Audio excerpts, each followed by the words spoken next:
Localizada no bairro Aldeia, na cidade de Camaragibe, em Pernambuco, cerca de 20 quilômetros do centro de Recife, a residência foi projetada pelo grupo O Norte, Oficina de Criação, no final de 2009 para atender um casal jovem.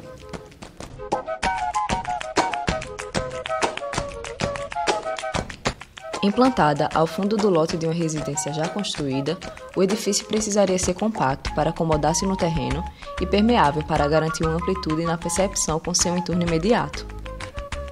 A inexistência de níveis acentuados na topografia do lote motivou os arquitetos a erguer a casa sobre um platô de concreto, o que possibilitou desenvolver sua base em duas cotas de níveis distintas.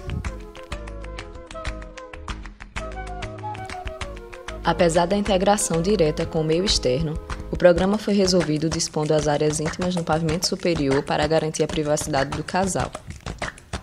O térreo, onde acontecem as demais atividades sociais e de serviços, é cercado por esquadrias modulares de vidro e alumínio que acomodam duas paredes laterais paralelas e suspensas que abraçam um bloco maciço e causam uma sensação de leveza na sua volumetria. Bruno Lima, um dos arquitetos responsáveis pelo projeto, revela para a revista AU, em novembro de 2012, que as colunas da casa tinham de ser soltas dessas paredes delimitadoras da área construída. Ele explica que, além da cor amarela atuar como elemento base para o destaque visual dos volumes, os pilares, estando internos às paredes suspensas, reforça a leveza do bloco e a sensação de que o edifício está flutuando. Essa mesma solução foi adotada anos antes, em 2000, em um projeto de reforma com acréscimo de área na Escola Pública Estadual José Brasiliano, na cidade de Igaraçu.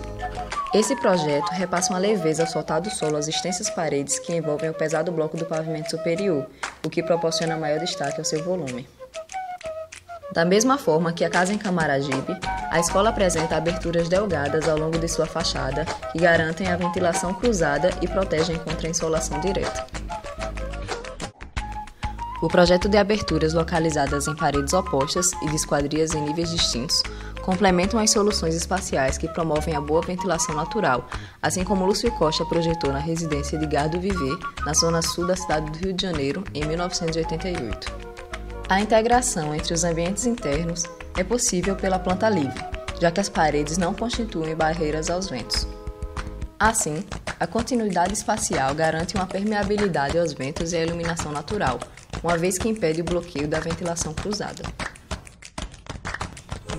A localização dos setores foi determinada principalmente pela orientação solar, de modo que os ambientes de maior permanência, que são o íntimo e o social, fossem dispostos para receber insolação direta só pela manhã, e os setores que recebem insolação direta pela tarde sejam protegidos por janelas mais estreitas, nos banheiros, ou mais baixas, nas cozinhas e áreas de serviço.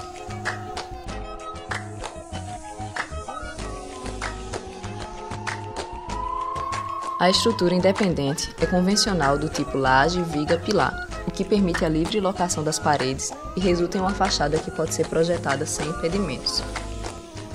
Sendo assim, os arquitetos desfrutam do jogo de volumes, cheios e vazios, e de planos na edificação, resultando em duas fachadas com janelas em fita na altura do platô, sobre o qual se desenvolve a casa.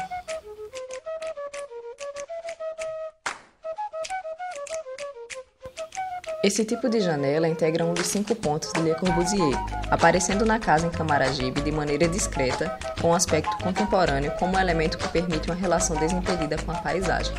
Dessa forma, ainda que modesta, é notória a influência da linguagem moderna nessa residência.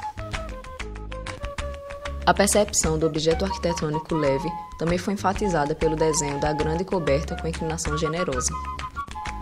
Como as telhas sanduíche são isotérmicas, foi possível construir lajes apenas onde há banheiros e áreas de circulação, omitindo o forro nos quartos e contribuindo para uma sensação térmica amena.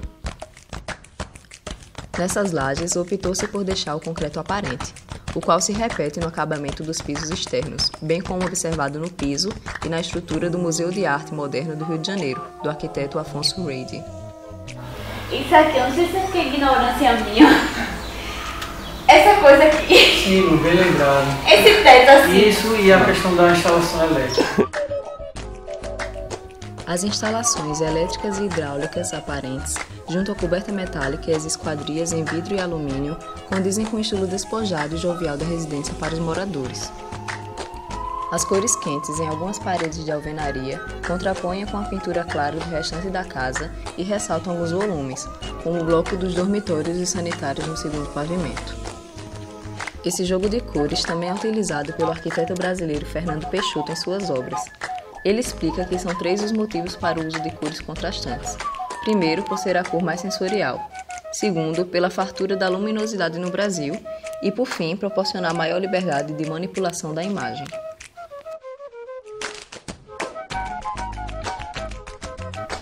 Os arquitetos do Grupo Norte idealizaram uma casa em Camaragibe altamente permeável, com pavimento térreo completamente vazado, de onde é possível enxergar todo o seu entorno imediato.